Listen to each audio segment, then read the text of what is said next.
Hello and welcome to another episode of Tusemezane Show. This is a show where we have the perfect voices and timely topics. I am your host, Nyota Lubemba. Today in studio, we'll be speaking about a very interesting and sensitive topic, leadership. A quote by John Quincy Adams says that if your actions are able to inspire others to do more, dream more, and even become more, then you are a leader. Most of us, if not all of us, have been leaders at some point in our lives. And that's why today with me, I have a guest who will be speaking to us about leadership. He's none other than the DVC Academic Affairs at Pan-Africa Christian University, Professor Dionysius Kiambi. He will be telling us more about what leadership is, if there's anything like a bad or good leader, and I believe that we will be able to learn a lot from that. Don't forget to interact with us on our social media platforms at Real Creatives on YouTube and on Facebook at Park University.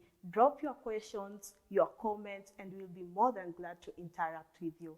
You're welcome to the show. Karibu sana, Prof.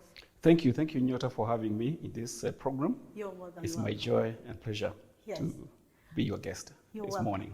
Yes. Before we start, you can tell us more about yourself, like who is Prof? Yeah, my name is Dionysius Kihika Kiambi. I love the Lord as my personal savior. I never fail to state that because I think it's part of who I am and my belief. I am married with one wife, and I want to say one. Yeah. And we have between us, we have a daughter and 2 grandchildren. I'm serving as the Deputy Vice Chancellor, Academic Affairs at Pan-Africa Christian University, a position that I've held for the last almost 3.5 years now. Oh, that's great. So let's just get right into the topic of today. And how would you define leadership?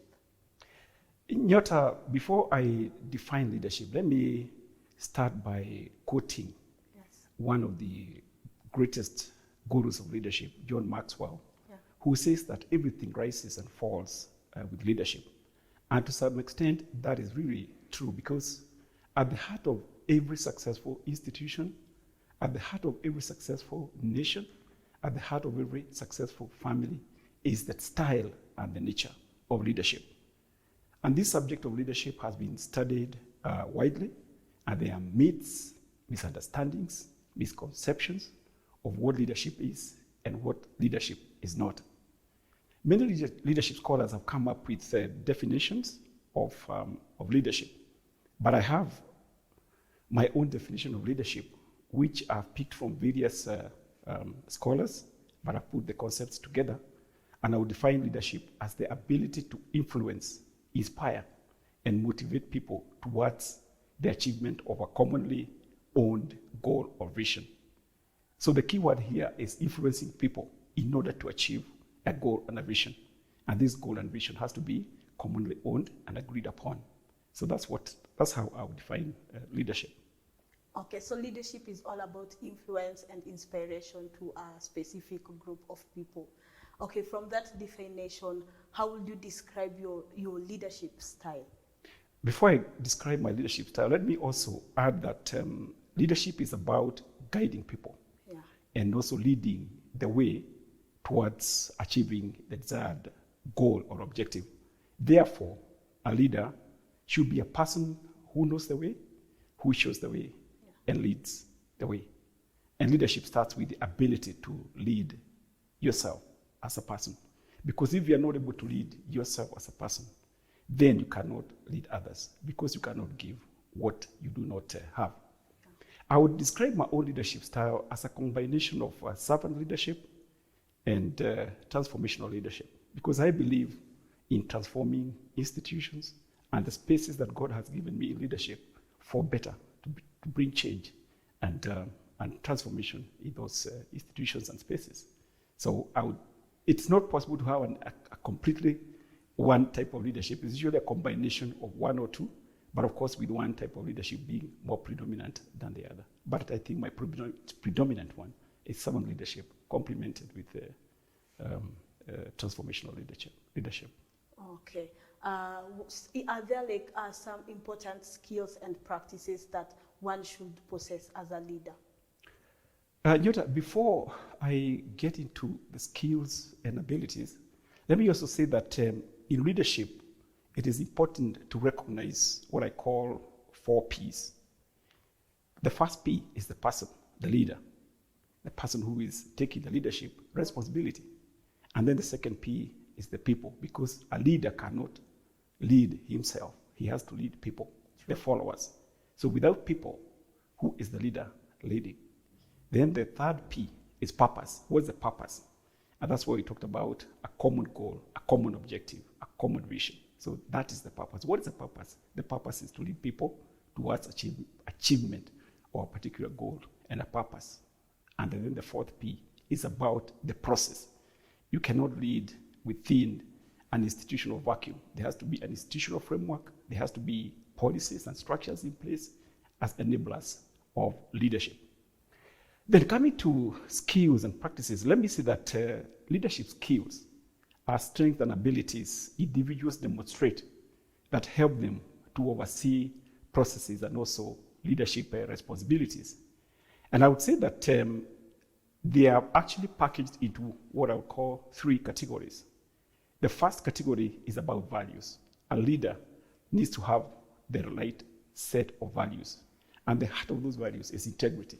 Integrity is one of the most important values a leadership can possess, because without integrity, a leader loses the credibility and the moral authority to lead anybody. Then, of course, there are other values like honesty, empathy, trustworthiness, reliability, and commitment. And of course, innovation and creativity. And this is important because there are times when we need to push boundaries, expand the envelope in order to get things done.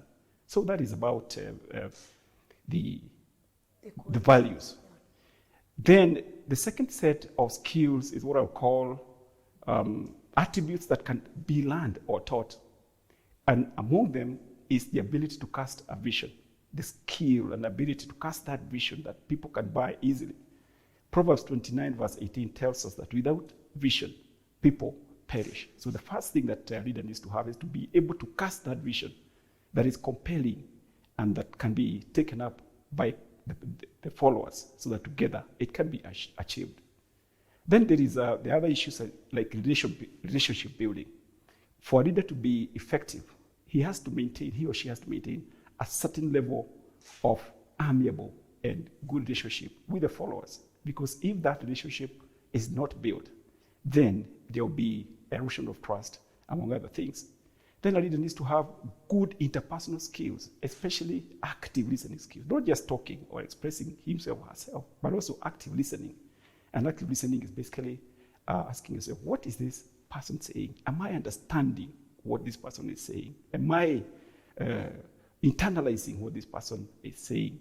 And then after that, they can respond accordingly. And of course, the ability to make decisions. There is nothing as bad as a leader who is indecisive. I believe it's better to make a bad decision than not to make any decision at all. But of course, a leader is expected to make the right decisions that befit the given circumstance and situation. And then the leader needs to have conflict management skills. There are always conflicts in leadership spaces. So a leader needs to be able to handle those conflicts, look at the pros and cons, listen to both sides of the coin, and then be able to sort out whatever issues need to be sorted out in order to resolve the conflict. Then lastly, the ability to think strategically and critically. There are times when a leader needs to look at a situation and be able to analyze that situation and make a decision that is strategic and befits the situation.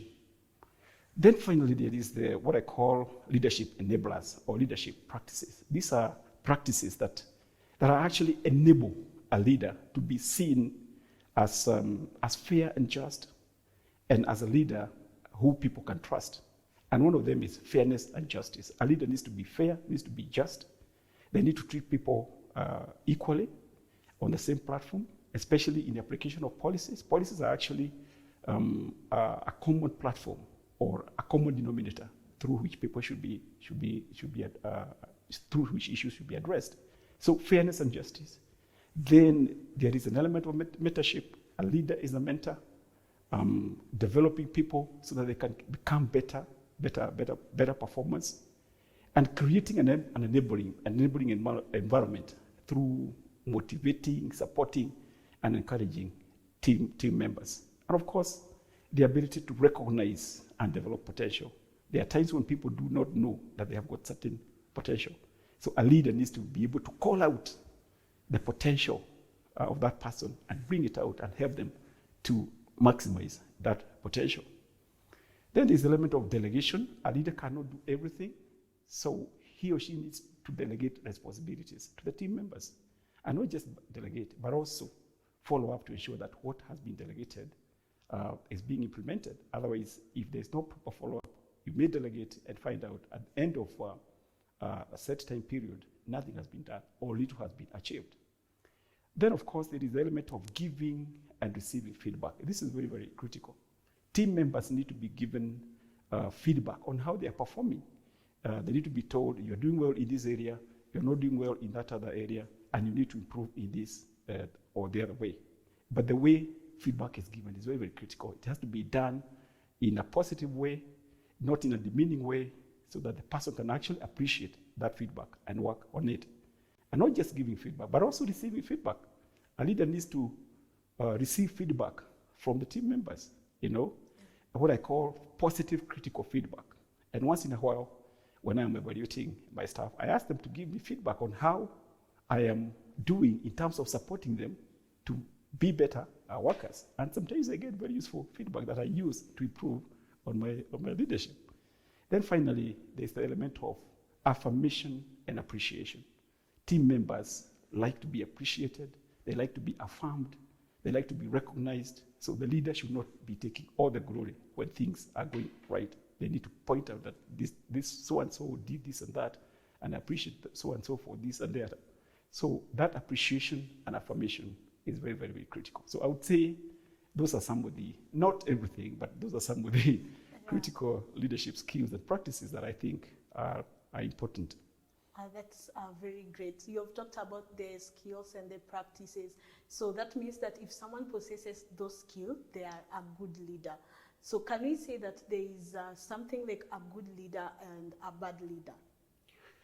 Yes, Nyota, there are good leaders and bad leaders. Yeah. And I believe good leaders are the ones that portray the kind of characteristics that we've been talking about. But yes, there are bad leaders. And I think bad leadership is associated with the leadership style. For example, highly autocratic and dictatorial leadership is not seen as good leadership.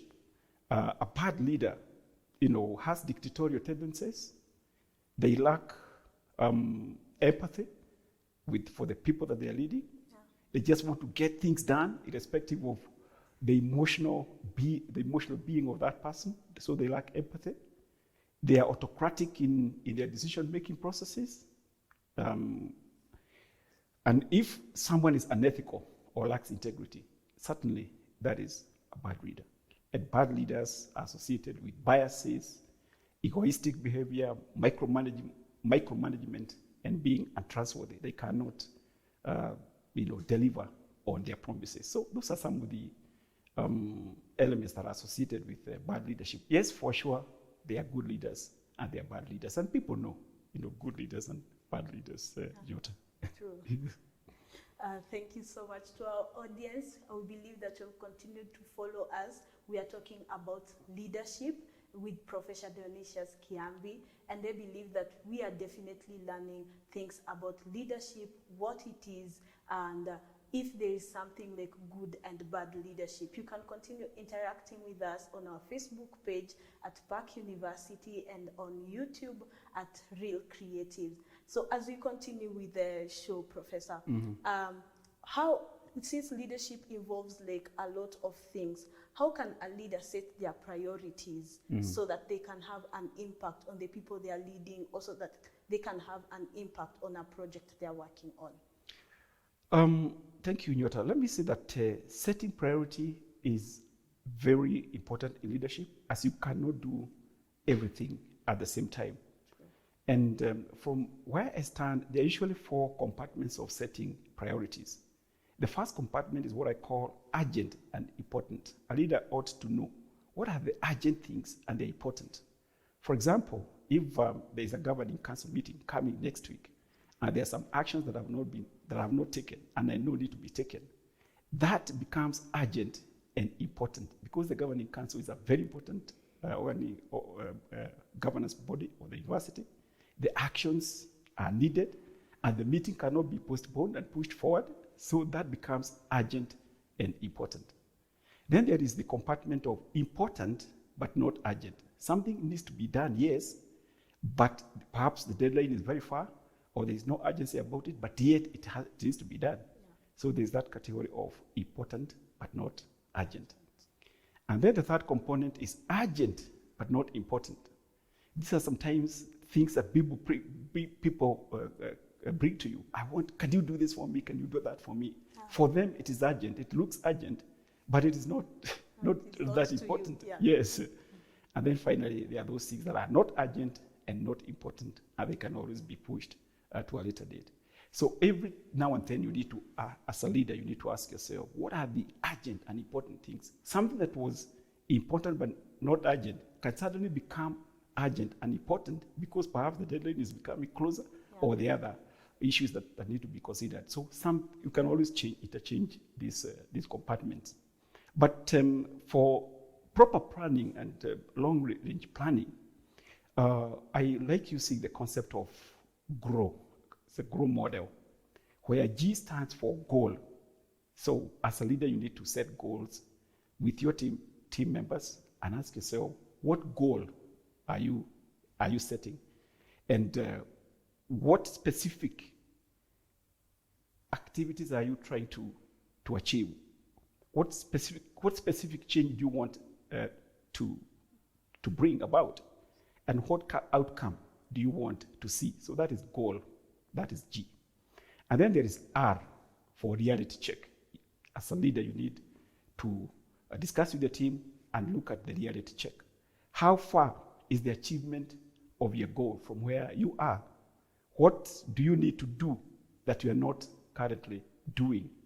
And what is the things that you need to do? It's called a reality check. And that R stands for reality. Then there is O, and O stands for options. What are your options? What strategies do you have? Can you put in place? What options exist to help you achieve your goal? And then finally, there is the W, the way forward. So after all is said and done, what is the way forward? How committed are you and your team towards achieving the goal that you have set? What resources do you have that will help you to achieve that goal? And of course, finally, what timelines are you setting for yourself? Because if you don't set timelines, you may agree with your team members that something needs to be done, but without timelines, there will be delays and all that, and there will be procrastination. At the end of the time period, you might find that you have not actually achieved what you had set to achieve. So setting timelines is very, very critical. So those are some of the things that you need to consider in setting priorities, because like I said, you can't do everything at the same time. You need to set priorities. You need to decide what comes first, what comes second, what comes third, and what comes last. And of course, when you're setting all these priorities, you need to set up a monitoring and tracking process. You need to keep monitoring. Are we achieving the milestones towards, making it to our goal? What are the hindrances? What are the challenges? How do you deal with the challenges? So we have to have the monitoring and tracking process, and then a reporting process every time, and then you ask your team to report on what they're doing and whether they're making progress. And if there are issues, challenges that need to be dealt with, then we deal with them. So that's what I would say about setting priorities and setting priorities in getting things done. That's a very good strategy right there, and I think each and every leader out there should definitely employ it in their leadership for greater change. And as we continue, what can you say are the supporting skills that a leader should need so that they can work effectively? apart from their leadership skills, are there any other supporting skills that they need? Yes, Jota, there are quite a number of supporting skills, and I'll try to summarize this because there are quite many. And one of them is the ability to interrogate what I call foresights. The first sight is hindsight.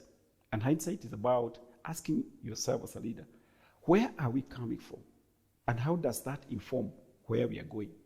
For instance, when we had COVID-19 pandemic, any leader would want to ask themselves this question: where we are coming from a COVID-19 pandemic situation, how does that inform where we should be going?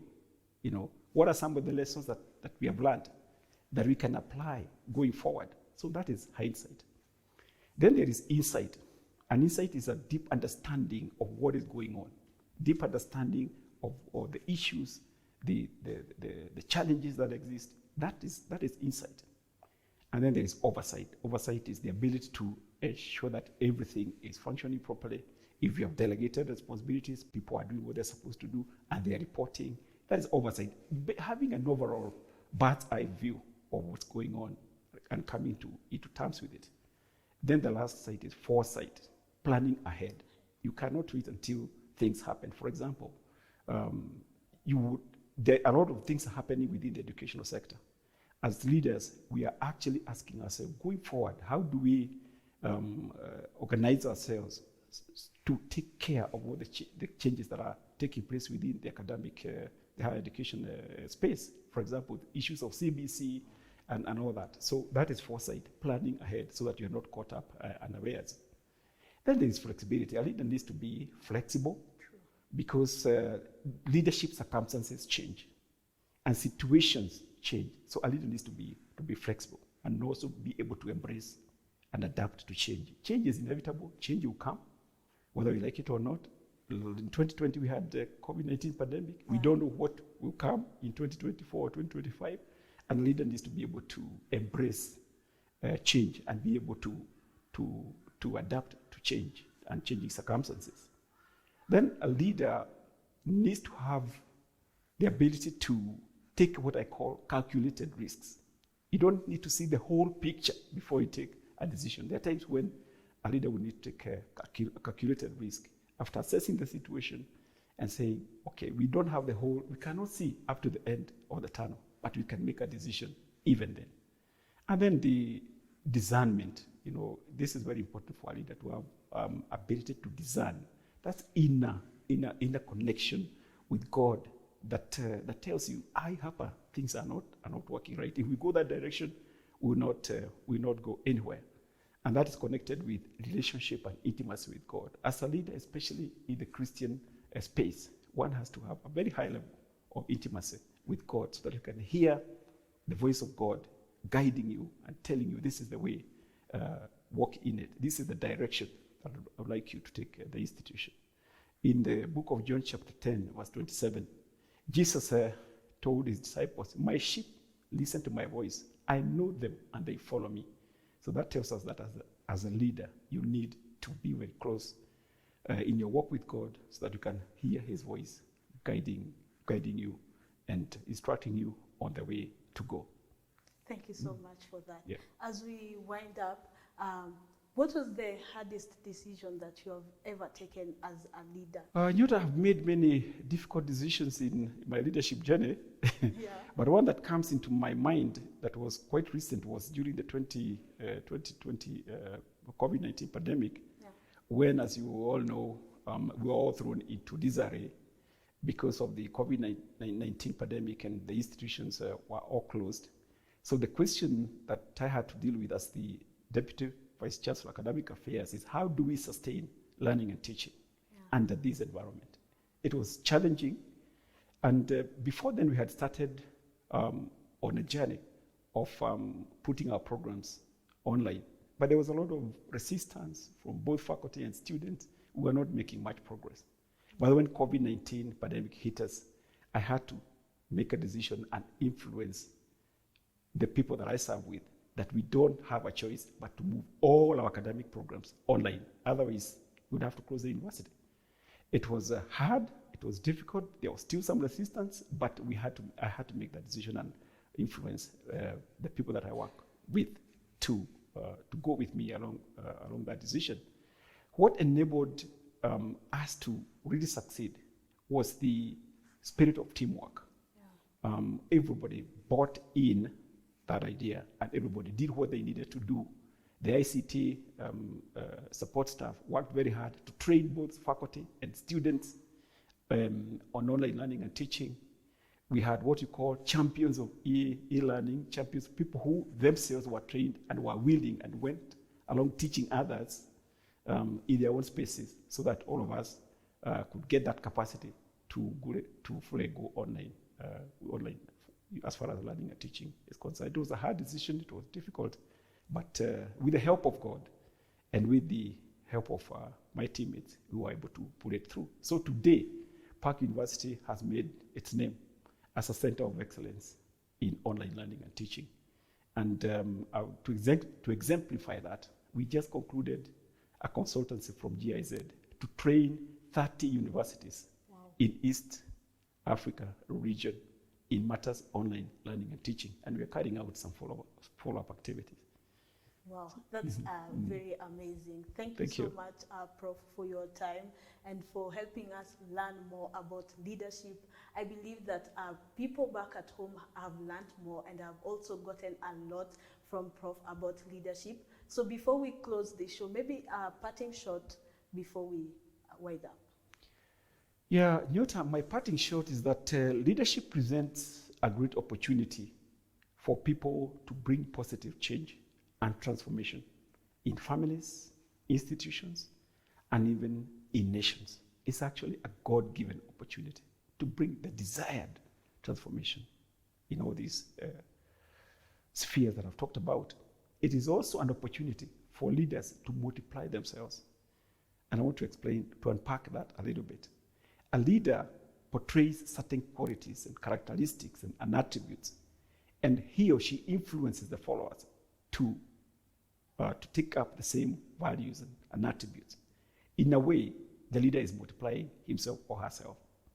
And those that are following him or her will also lead others. And those others will also take up those values and attributes. So a leader can perpetually multiply himself, so that even if he dies, because all of us will die one day, he lives on through the values, attributes, and characteristics that he or she inculcated in the followers. Thank you so much. Thank you so much, Professor. We are very happy to have you here, and we look forward to welcome you again. Thank you. Amazing. Thank you. That was Professor Dionysius Kiambi, the DVC Academic Affairs, Park University, and the topic was leadership, and he has really brought words of wisdom on what leadership is, what someone can do to make their leadership skills better, and more on leadership. We have come to the end of the show. You can continue interacting with us on our social media platforms at Park University on Facebook and on YouTube at Real Creatives. Drop your comments, drop your questions there, and even just your thoughts on leadership and what you have learned, and we'll be very glad to interact with you. This was Tusemezane Show, the show where we have the perfect voices and timely topic. I was your host, Nyota Lubemba.